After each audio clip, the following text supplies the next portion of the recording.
Hey guys, this is Josh with the Adept Ape channel. What if I told you in the mid to late 1960s, during the muscle car era, that Ford and Caterpillar got together and Caterpillar designed a V8 diesel engine for Ford? You might be saying, Josh, you're pulling my leg here. There's no diesel Mustang. There's no diesel Torino. That's true.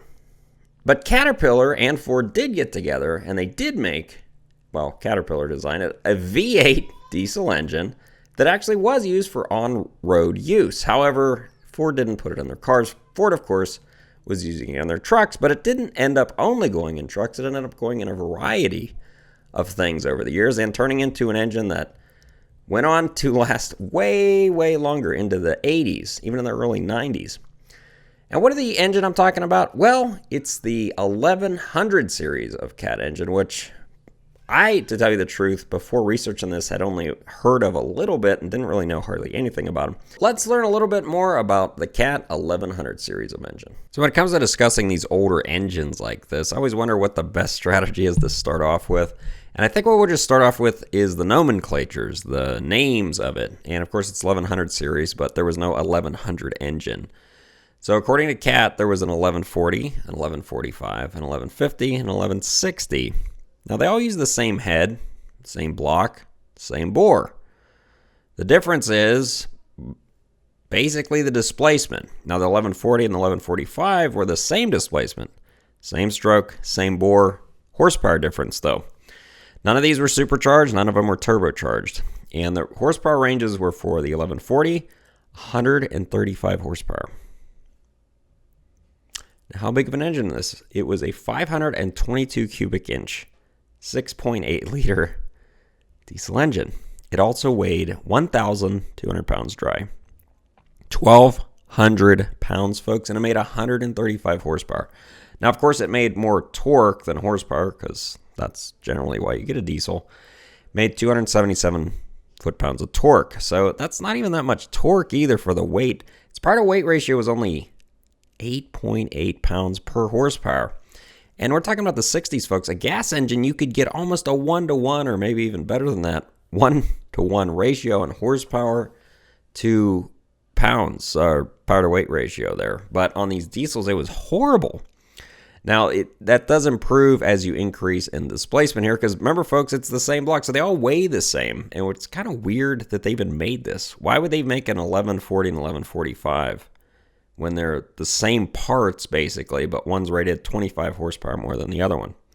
So yeah, this is also one of the only Cat engines I've ever seen that is over square, meaning the bore is actually bigger than the stroke. So 5.4 inch bore on the 1140, 4.1 inch stroke.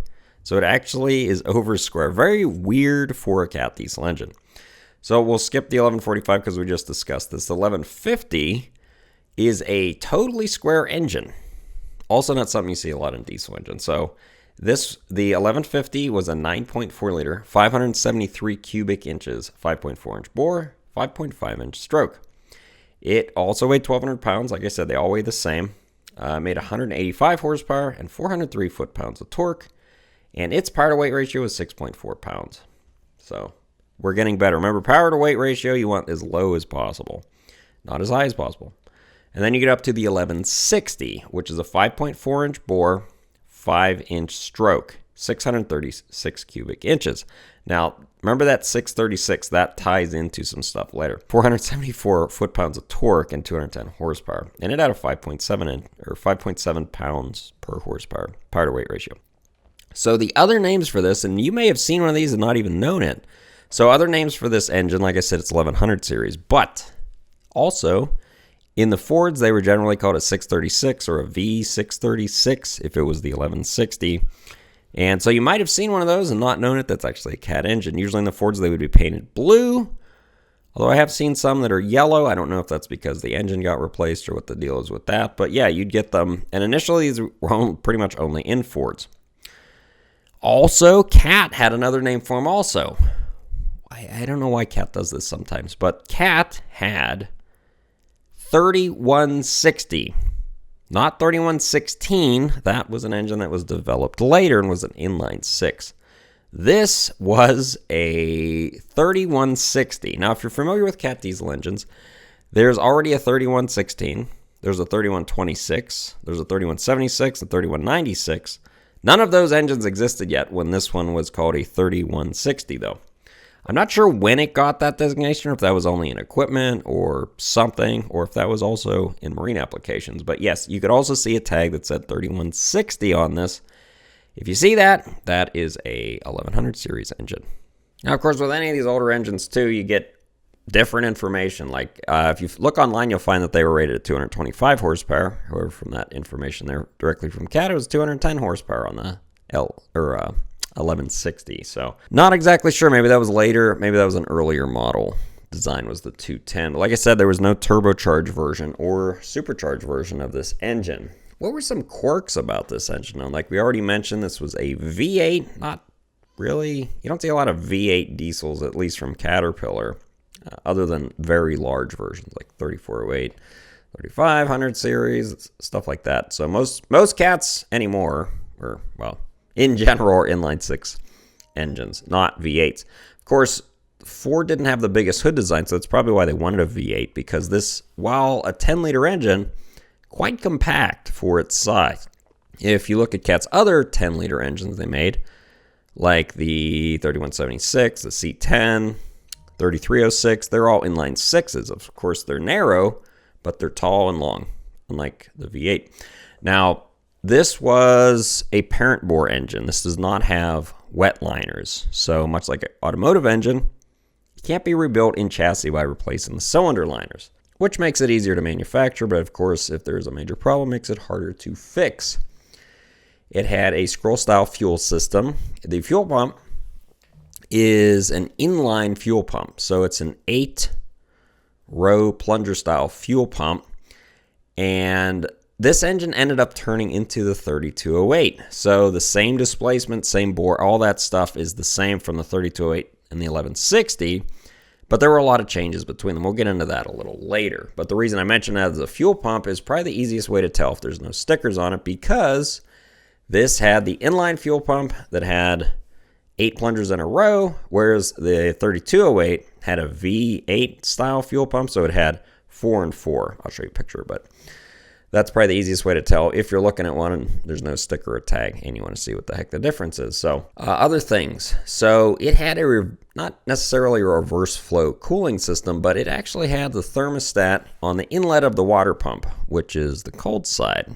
So now I know some manufacturers do that currently, but most Cats in general, you have the thermostats on the outlet, or they call them temperature regulators, but those are on the outlet, the hot side, usually coming out of the cylinder head and then going up to the radiator, whereas this had the thermostat into the water pump. So kind of unusual there. If you've ever worked on this style or a 3202, you know it seems more automotive minded. It's got splayed main bearings, bolts, meaning the bolts don't go directly up like on most Cat engines. They're actually on an angle to the sides.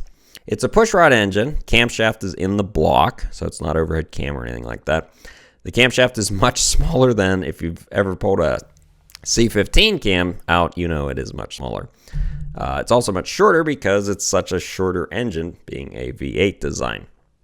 Now, of course, this wasn't only in Ford trucks. There was a company called Gillig who made buses, and they started using these in their buses.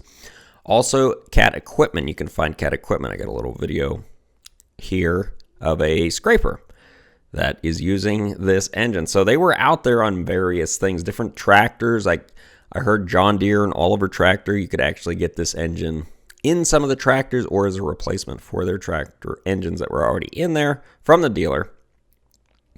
So this engine, while being kind of an odd engine, wound up in a lot of different places. Now, one thing, towards the end of its run, this design went on to work for a very long time because it turned into the 3208, which the 3208, folks, was made the 70s, 80s, and into the early 90s. In fact, Cat made 3 different 10-liter engines at the time. I already mentioned it. But I don't know why exactly they had the 3306, the 3208, and the 3196 or the C10 all at the same time. I mean, they were different families, designed at different teams in different configurations. You had a V8 inline 6 and then a newer all-metric electronic engine. But yeah, Cat had 3 different 10-liter engines at the same time. Why did it turn into the 3208 though? Why not stick with the 1100 series designation? Or some people say, why not stick with the 1100 series? Well, the 1100 series really is the 3208. It's the same block, basically. Not all the parts are interchangeable. If you try to, John Goldsmith would tell me, if you try to put a head from a 3208, if you try to put an 1100 series head on a 3208, or vice versa, you will break the head or break the block because the fuel system mounting spots are different on them. But the blocks are basically the same. The bolt pattern's the same. Front structure apparently is very different though, as well as the fuel system, the fuel pump. Same valve train design. Basically, that didn't change. Why they changed the front structure so much, I'm not really that sure. Why they decided to go with a V8 style fuel pump from the inline one, also not sure. My guess would be on the inline fuel pump is for room in the valley.